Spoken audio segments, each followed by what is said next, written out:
Mu bukangurambaga bugamije kwibutsa abafite aho bahurira n'uruhererekane rw'ibiribwa kuva mu murima kugeza ku isahani, basabwe kubahiriza amabwiriza y'ubuziranenge by'umwihariko amafunguro ategurirwa abanyeshuri muri gahunda yo gufatira ifunguro ku ishuri rya saa sita ku ishuri izwi nka school feeding. Hari abahinzi bibumbiye muri koperative CSPJK ikorera ubuhinzi mu gishanga cya Kadasoma giherereye mu murenge wa Kamembe, akarere ka Rusizi, bavuga ko hakwiye amahugurwa ku bahinzi ajyanye n'ubuhinzi kugira ngo babashe guhinga mu buryo bwubahiriza ubuziranenge. Amahugurwa ku bahinzi arakwiye cyane ko twebwe nk'abayobozi b'amakoperative akenshi baraduhugura. Rero twahuguwe ntabwo turabaganira abahinzi kujyanye no twahuguwemo kugira ngo tugire icyo duhindura. Bijyanye rero nuko dushaka iterambere kuri buri muhinzi, ku mucuruzi utugurira, ku bajya kurya umusaruro ukafata umusaruro usobanutse uje ubuziranenge. Yewe tugerageza gukoresha uburyo uri kubona nk'ubu nguko nyine kuvuga ngo usanga duhinga tukabona gutera, ariko ubu turi guharura tugaca imyobo tutadutera.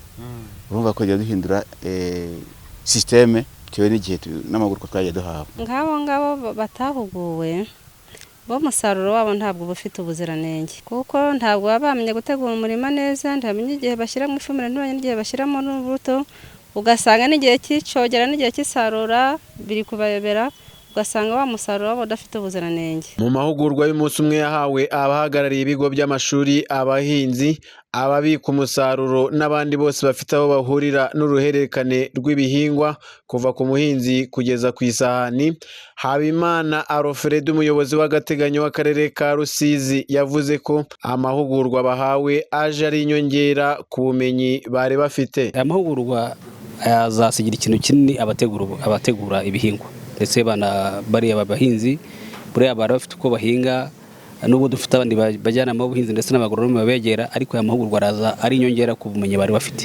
Twizera ko rero bizagira ikintu bihindura gikomeye cyane.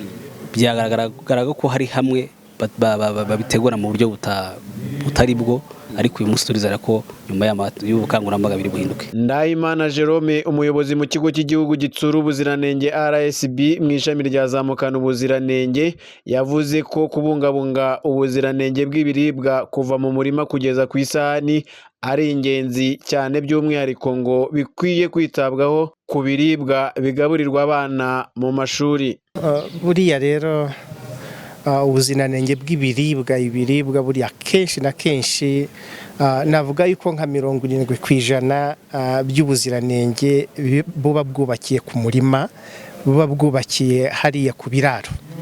Ubwo muri make no kugira ngo abantu bubahiriza ibisabwa kuva hasi kurinda tugera muri stoke bivamo bijya gutunganywa mu bikoni aho bikoresherwa kugira ngo bagaburire abana, ariko bakamenya yuko hari n'icyo babonye kinenge batakwirengagiza ngo gikomeze kirinde kigera ku isahani y'umwana, kigomba gukumirwa hakiri kare. Akarere ka Rusizi kera ibihingwa byose, haba ibihingwa ngengabukungu na ngandurarugo. Aka karere kashyize imbere gahunda ya leta yo guhinga ibihingwa biberanye na buri gace. Aka karere katoranyije ibihingwa nk'umuceri mu kibaya cya Bugarama, icyayi, ikawa, imbuto zinyuranye, urutoki, ibigori, ibishyimbo, imyumbati n'ibindi bihingwa bitandukanye.